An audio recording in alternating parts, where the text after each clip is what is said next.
Welcome back. आप देख रहे हैं अपना फाइनेंस मिनिस्टर और अब बारी हमारी बेहद खास मुहिम की। महीने की शुरुआत में अक्सर बड़े बड़े पैसों के काम होते हैं, जैसे सैलरी आती है, बिल भरने होते हैं, खर्चों की प्लानिंग होती है। लेकिन जिस तरह हम अपने खर्चों की प्लानिंग करते हैं उसी तरह अपने निवेश की प्लानिंग करना भी उतना ही ज़रूरी है। और इसी आदत को बढ़ावा देने के लिए SBI म्यूचुअल फंड्स और टाइम्स नेटवर्क मिलकर एक खास राष्ट्रीय इन्वेस्टर अवेयरनेस पहल शुरू कर रहे हैं, जिसका नाम है भारत निवेश बेहतर कल। इस पहल का मकसद भारतीयों में लगातार निवेश करने की आदत को प्रोत्साहित करना है, ताकि वो अपना आर्थिक भविष्य सुरक्षित कर सके। और इसी मुहिम को आगे बढ़ाते हुए आपके अलग अलग लक्ष्यों के लिए हम आपके लिए लेकर आते हैं सही फाइनेंशियल प्लानिंग के टिप्स। और आज बात होने वाली है आपके रिटायरमेंट की। रिटायरमेंट का लक्ष्य कैसे आंकना चाहिए, क्योंकि अगर आप समय रहते प्लानिंग कर रहे हैं, महंगाई होती है, खर्च होता है, रिटायरमेंट के बाद अगर इनकम आपकी नहीं है तो उस खर्चे को आप कैसे कैलकुलेट कर सकते हैं। बहुत सारे ऐसे पहलू होते हैं जिसके लिए अभी से कमर कस लेनी होती है और इसी पर आज हम ये चर्चा करने वाले हैं। गौरव धर्मरा मेरे साथ जुड़ गए हैं, जो कि national head retail sales SBI mutual fund है। और गौरव, एक बार फिर से आपका स्वागत है बनो अपना फाइनेंस मिनिस्टर में। रिटायरमेंट एक ऐसा पड़ाव आपकी ज़िंदगी का जहां पर आप सुकून से जीना चाहते हैं, जहां पर आपको आपकी कमाई की भागदौड़ में नहीं रहना होता है गौरव। और इसीलिए बहुत ज़रूरी है कि जितना जल्दी हो सके इसकी प्लानिंग आप करनी शुरू कर दें। लेकिन देखिए, जिम्मेदारियां होती है लोगों के ऊपर, लोन होते हैं, बच्चों की पढ़ाई लिखाई होती है, रिटायरमेंट सबसे आखिर में आता है, ठीक है। अब ऐसे में मुझे ये समझाइएगा, बुनियादी बातें, भले ही जल्दी शुरू कर रहे हो रिटायरमेंट प्लानिंग के बारे में सोचना या देरी से शुरू कर रहे हो, लेकिन वो कौन कौन से पड़ाव होते हैं, कौन कौन से फैक्टर्स होते हैं, होमवर्क क्या क्या होता है जो आपके पास रेडी होना चाहिए।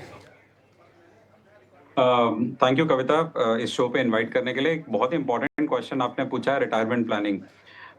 और ना सिनेरियो काफ़ी चेंज हो गया है, काफ़ी बदलाव आ गया है। जैसे पहले हम लोग सोचते थे कि अर्ली रिटायरमेंट के लिए हम प्लान करते थे, कई लोग अपनी नॉर्मल रिटायरमेंट के लिए प्लान करते थे।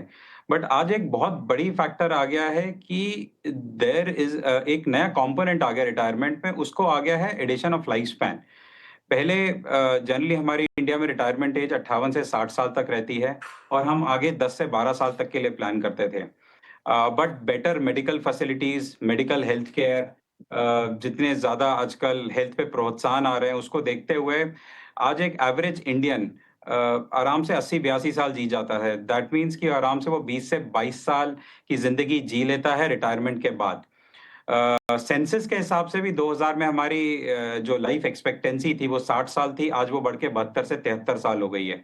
तो आज बहुत ज़रूरी है कि हम ऐसा प्लान करें, ऐसा रिटायरमेंट कॉर्पस प्लान करें कि हमारी ज़िंदगी का जो लेवल हम एक मेंटेन करके चल रहे थे रिटायरमेंट तक, उसके अगले 20-22 साल तक भी हम वो मेंटेन करके चलें। इसमें बहुत इम्पोर्टेंट है कि आपने जैसे बताया कि महँगाई भी होगी, महँगाई की वजह से चीज़ें महँगी होंगी और हमें ये ध्यान रखना है कि जितनी मेहनत हमने उस करियर में करी, उस पैसे को जोड़ने में रिटायरमेंट के लिए, वही पैसा अब हमारे लिए मेहनत करेगा अगले 20-22 सालों तक, ताकि जो हमारा लाइफ़स्टाइल है वो मेंटेन रहे, हमें पैसे की कोई कमी ना आए और हम आराम से अगले आने वाले सालों तक अपनी ज़रूरतों को पूरा कर पाएँ। तो बहुत ज़रूरी है बिकॉज़ वो कहते हैं ना कि सेफ्टी इज़ नॉट सेफ। तो जो लगता है कि रिटायरमेंट के टाइम हम सब कुछ एक सेफ अप्रोच में बैठ जाएँ, वो ठीक नहीं रहेगा। हमें एक बैलेंस अप्रोच का ध्यान रखना पड़ेगा, जहाँ पे हमें बहुत ध्यान रखना पड़ेगा कि पैसा जो रिटायरमेंट का कॉर्पस हमें मिला है, वो ग्रो करता रहे, उससे हमें रेगुलर इनकम आती रहे और हमारी कैपेसिटी और रिस्क एपेटाइट को देखते हुए कुछ पैसे को हमें सेफ ज़ोन में भी पार्क करना पड़ेगा। तो रिटायरमेंट लंबी रहेगी because of health care facilities, हमें लाइफ़स्टाइल अपना मेंटेन करके रखना है, तो उसी हिसाब से हमें अपने रिटायरमेंट कॉर्पस बढ़ाना पड़ेगा। रिटायरमेंट कॉर्पस ग्रो होता रहे, उससे रेगुलर इनकम मिलती रहे और हम उसकी सेफ्टी ऑफ पोर्टफोलियो का भी ध्यान रखें। ये 3 इम्पोर्टेंट फैक्टर्स बहुत इम्पोर्टेंट रहेंगे जब हम अपने रिटायरमेंट की प्लानिंग कर रहे हैं। ऑलराइट, मेरे ख्याल से मेन बुनियादी बातें आपने जो हैं वो सामने रख दी हैं। और जी हाँ, आप सही भी कह रहे हैं कि लोगों का कॉन्सेप्ट और मानसिकता रिटायरमेंट को लेकर है ना बदल भी रही है। बहुत ज़रूरी हो गया है, एक तो आप एक ही इनकम पर निर्भर नहीं रहें। और अलग अलग तरह की महंगाई होती है जिसको आपको ध्यान में रखना होता है। मुझे आपसे ये समझना है, क्योंकि हम रिटायरमेंट की बात कर रहे हैं और रिटायरमेंट में महंगाई को समझना बहुत ज़रूरी है और अलग अलग तरह की महंगाई होती है। यहाँ पर मैं थोड़ा फोकस चाहती हूँ कि आप हेल्थ इन्फ्लेशन पर दें, और ये एक ऐसी चीज़ है जो कि लोग अक्सर फैक्टर इन शायद नहीं कर पाते हैं अपनी इन्वेस्टमेंट में। इंश्योरेंस आपके पास सही होना चाहिए, एक इमरजेंसी फंड भी आपके पास होना चाहिए, बट इन खर्चों को आपको किस तरह से सही कवरेज के साथ अपने इन्वेस्टमेंट प्लान में शामिल करना चाहिए, इसके बारे में ज़रा हमें समझाइएगा, क्योंकि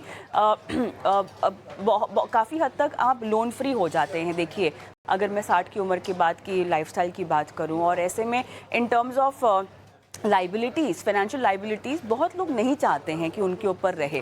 अब केवल एक हेल्थ इन्फ्लेशन को थोड़ा सा अगर सही तरीके से कैलकुलेट करना हो तो वो कैसे लिया जा सकता है? सही कवरेज ले ले लाइफ इंश्योरेंस की, सही कवरेज ले ले हेल्थ इंश्योरेंस की, उसके अलावा भी आप क्या एक हेल्थ इमरजेंसी कॉर्पस बना सकते हैं? देखिए, मेरे हिसाब से ना बहुत ज़रूरी है कि आपका जो एसेट एलोकेशन जो हम कहते हैं, राइट? वो डिफरेंट स्ट्रैटेजीज़ में लगा रहे, क्योंकि देखिए चाहे हेल्थ इंश्योरेंस हो या और भी कोई लायबिलिटी आ सकती है जो बहुत अनफोर्सीन होती है। कई बार आपका कई ऐसी अपॉर्च्युनिटीज़ मिल जाती हैं जहां आपको पैसा लगाना पड़ सकता है जिसके लिए शायद आपने प्लान ना किया हो। हेल्थ सबसे बड़ा कॉस्ट है। अगर आप देख रहे हैं कि आज हेल्थ की कॉस्ट पिछले 5 से 10 सालों में लगभग 30 से 40% बढ़ गई हैं। अच्छी मेडिकल फैसिलिटीज़ काफ़ी एक्सपेंसिव हो गई हैं। सो आई थिंक मेरा मानना है कि जैसे मैंने बोला कि आपकी अप्रोच बहुत ही बैलेंस रहनी चाहिए। आप अपने रिटायरमेंट कॉर्पस को 3 भागों में बाँट सकते हैं। शॉर्ट टर्म में बाँटिए, जो आपकी बेसिकली लिक्विडिटी का ध्यान रखेगा। एक दूसरे को डालिए जिसमें आपका इनकम रेगुलर आता रहेगा, जो आपके डेली के खर्चों के बारे में ध्यान रखेगा। और तीसरा आप डालिए ऐसे एसेट्स में जो इन्फ्लेशन को बीट करता रहे, और उन रिटर्न्स को आप अपने लिक्विडिटी में धीरे-धीरे ट्रांसफ़र कर सकते हैं। तो लिक्विडिटी का मतलब है कि बेसिकली आप इन्वेस्टमेंट करिए आर्बिट्राज जैसे फंड्स में, एफडीज़ में, बॉन्ड्स में, शॉर्ट टर्म फंड्स में 1 से 3 साल के लिए, जिसमें जभी भी आपको पैसा ज़रूरत पड़े आप निकाल सकते हैं। और ये पैसे में आप ना ओनली अपना मेडिकल, जैसे आपने बोला कि हेल्थ इंश्योरेंस के प्रीमियम भरने के लिए आप पैसा यूज़ कर सकते हैं, जो आपने रिटर्न्स थोड़े लॉन्ग टर्म से जनरेट करें, उसको आप अपने इस लिक्विडिटी कॉर्पस में धीरे-धीरे ट्रांसफ़र कर सकते हैं, ताकि जो एक अच्छा हेल्थ इंश्योरेंस प्लान आपने लिया है, उसका प्रीमियम का कॉस्ट भी आप इन्हीं इन्वेस्टमेंट्स के थ्रू निकाल पाएँ। और बाई चांस कोई ऐसी और मेडिकल इमरजेंसी आ जाती है या कुछ और ऐसी इमरजेंसी आ जाती है आपकी लाइफ में जो आपके इंश्योरेंस में ना कवर हो रही हो, वहां पर भी आपका जो ये शॉर्ट टर्म का जो कॉर्पस है, जो कम समय में कभी भी आपको पैसा निकालना पड़ जाए, जिसको हम लिक्विडिटी कॉर्पस भी कहते हैं, वो काम आ सकता है।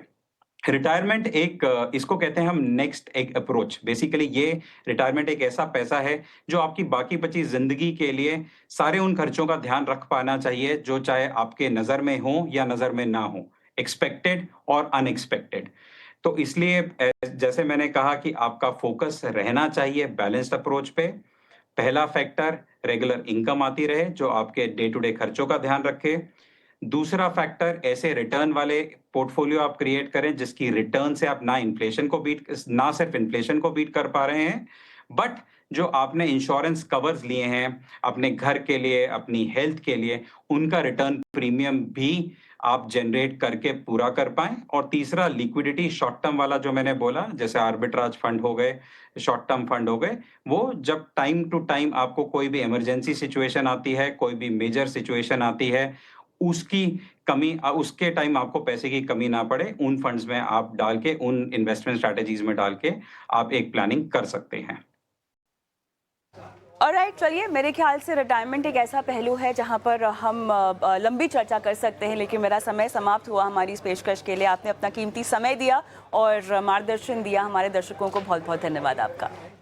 थैंक यू कविता। तो भारत निवेश बेहतर निवेश बेहतर कल, ये हमारी पेशकश लगातार हम लेकर आते हैं आपके लिए, जहां पर इन्वेस्टमेंट्स के टिप्स पर बातचीत होती है, फाइनेंशियल स्ट्रैटेजीज पर बातचीत होती है।